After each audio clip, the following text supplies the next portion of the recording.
In this lecture, we discuss about the skin which is an integumentary system. The integumentary system includes the skin, hair oil, glands, nails, sensory receptors. These all are the integumentary system. ऐसे system जो हमारे body temperature को regulate करते हैं, cutaneous sensation detect करते हैं, ये सभी हमारे इंटेग्यूमेट्री सिस्टम में आते हैं.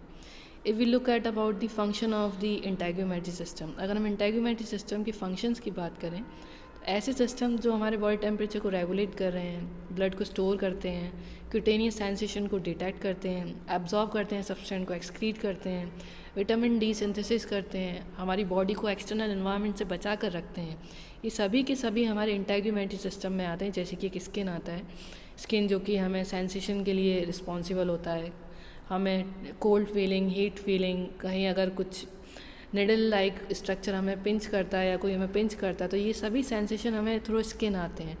तो ये सारे फंक्शन जो होते हैं इंटेग्यूमेट्री सिस्टम के होते हैं. एक्सटर्नल एनवायरनमेंट से, हार्मफुल केमिकल से, हार्मफुल वायरस बैक्टीरिया से हमको बचा के रखते हैं, एक्सटर्नल एनवायरनमेंट से प्रोटेक्ट करते हैं. तो ये सारे के सारे फंक्शन होते हैं इंटेग्यूमेट्री सिस्टम के. These all are the function of integumentary system. Excrete करना, सब्सटेंस को एब्जॉर्ब करना, विटामिन डी का सिंथेसिस करना, these all comes in this function of the integumentary system. If we look at the structure of skin, अगर हम skin के structure की बात करें तो स्किन को 3 पार्ट्स में बेसिकली लेयर्स में डिवाइड किया गया है. एक एपिडर्मिस में, एक डर्मिस में, एक हाइपोडर्मिस में.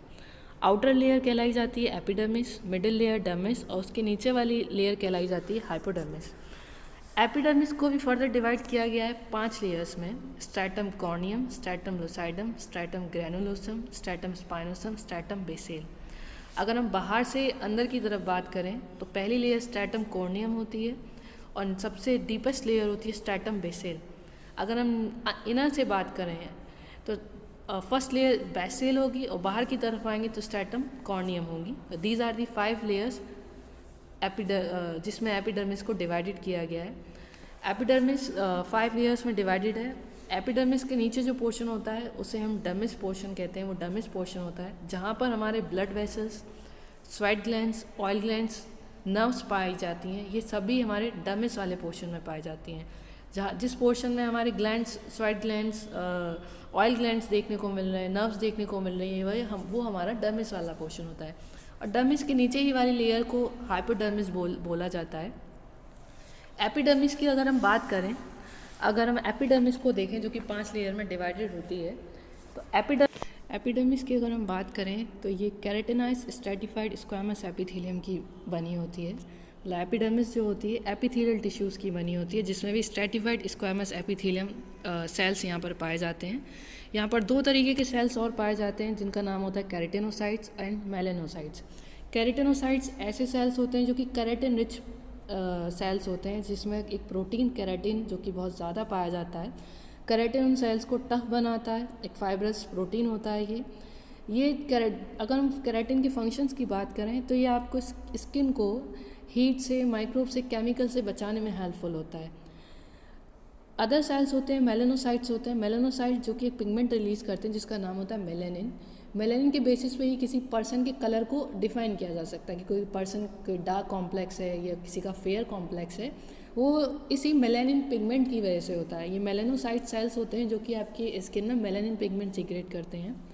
कोई पर्सन अगर जिसमें मेलानिन पिगमेंट ज़्यादा है तो उसका थोड़ा डार्क कॉम्प्लेक्स होगा. अगर कोई ऐसा पर्सन जिसमें मेलानिन पिगमेंट कम अमाउंट में है तो उसका थोड़ा फेयर कॉम्प्लेक्स होगा.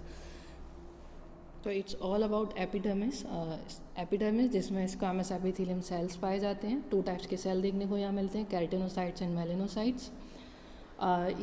फंक्शंस केराटिन के, keratin is a tough fibrous protein, protect the skin underlying tissues from abrasion, heat, microbes and chemical. If we talking about layer of the skin, अगर हम skin की लेयर्स की बात करें तो first one layer is stratum basale, deepest layer होती है. अगर हम स्किन के इनर पोर्शन से बात करें, इनर पोर्शन से बात करें तो डीपेस्ट लेयर जो होती है स्ट्रैटम बेसेल होती है. डीपेस्ट लेयर है एपिडर्मिस की, डीपेस्ट लेयर होती है स्ट्रैटम बेसेल. ये सिंगल रो में पाई जाती है. अगर हम लेयर की बात करें तो इसकी लेयर जो होती है सिंगल रो होती है और क्यूबॉइडल कॉलमनर केराटिनोसाइट्स पाए जाते हैं एपिथेलियल टिश्यू से as we discussed earlier, epidermis में एपिथेलियल टिश्यूज़ पाए जाते हैं, तो यहाँ पर भी क्यूबॉइडल कॉलमनर टाइप के केराटिनोसाइट सेल्स देखने को मिलते हैं स्ट्रैटम बेसिल में. Stratum basal are deepest layer of the epidermis and it is composed of single row of cuboidal और columnar keratinocytes. जो नेक्स्ट लेयर होती है स्ट्रैटम बेसिल के बाद वो स्ट्रैटम स्पाइनोसम होती है. स्ट्रैटम स्पाइनोसम में 8 से 10 रोज देखने को मिलते हैं केराटिनोसाइट सेल्स के. बेसिल के बाद जो आपकी लेयर है stratum basal then stratum spinosum. Next layer है जो हमारी स्ट्रैटम स्पाइनोसम के बाद वो है स्ट्रैटम ग्रैनुलोसम. स्ट्रैटम ग्रैनुलोसम की लेयर जो देखने को मिलती हैं वो 3 से 5 लेयर देखने को मिलती हैं और यहाँ पर जो सेल्स होती हैं वो फ्लैट केराटिनोसाइट सेल्स होती हैं और इन सेल्स में एक स्पेशलिटी होती है. इन सेल्स की एक स्पेशलिटी होती है कि एक लिपिड का सीक्रेशन करते हैं. उस लिपिड सीक्रेशन से जो आपकी लेयर है ये वाटर रेपेलेंट होती है, एक वाटर रेपेलेंट सीलेंट रिलीज़ करते हैं स्ट्रैटम ग्रैनुलोसम के सेल्स. नेक्स्ट सेल जो लेयर है आपकी वो है स्ट्रैटम लूसाइडम. स्ट्रैटम लूसाइडम इसकी स्पेशलिटी ये है जहाँ आपकी स्किन में जहाँ आपके सेल में थिक स्किन एरिया होता है वहाँ पर ये लेयर बेसिकली देखने को मिलती है. जैसे कि आपकी फिंगर टिप्स हुए, पाम्स हुए, सोल्स हुए, इसकी 4 से 6 लेयर देखने को मिलती हैं. फ्लैट सेल्स होती हैं और डेड केराटिनोसाइट्स यहाँ पर देखने को मिलती हैं. यहाँ large amount of keratin seen देखने को मिलता है और it provides an additional level of toughness in the region of the skin. Skin में हमें जहाँ जहाँ टफनेस प्रोवाइड करानी होती है वहाँ पर ये हमारी स्ट्रैटम लूसाइडम देखने को मिलती है. Stratum lucidum generally found in the thick skin areas such like fingertips, palms and soles. Next layer is stratum corneum. Stratum corneum it consists an average 25 to 30 layer of dead keratinocytes. Stratum corneum की 25 to 30 layers देखने को मिलती हैं. यहाँ पर sales जो होती हैं एक्सट्रीमली थिन होती हैं, फ्लैट होती हैं. प्लाज्मा मेम्ब्रेन एनक्लोज्ड होता है केराटिन से चारों तरफ से एनक्लोज्ड होता है प्लाज्मा मेम्ब्रेन और यहाँ पर सेल्स में कोई न्यूक्लियस नहीं होता, कोई इंटरनल ऑर्गेनल नहीं होता है. ये लास्ट लेयर होती है स्ट्रैटम कॉर्नियम जो आउटर लेयर भी होती है. These cells contain no nucleus and no internal organelle. These all are the layers which is found in the epidermis portion. Epidermal layer को 5 लेयर्स में डिवाइड किया गया. Stratum basale, stratum spinosum, stratum granulosum, stratum lucidum and last one is stratum corneum. तो these all layers are found in the epidermal area. ये पांचों ही layer जो आपकी skin को एपिडर्मिस में डिवाइड किया गया, एपिडर्मिस को फर्दर डिवाइड किया गया है ये उन पांचों लेयर में. After epidermis next layer is dermis. Dermis basically connective tissue का बना होता है. एपिडर्मिस जो होता है एपिथेलियल टिश्यूज़ वहाँ देखने को मिलती हैं. लेकिन जो डर्मिस वाला सेक्शन होता है यहाँ पर आपको कनेक्टिव टिश्यूज़ देखने को मिलेंगे containing collagen and fibres. And dermis has the ability also to stretch and recoil easily.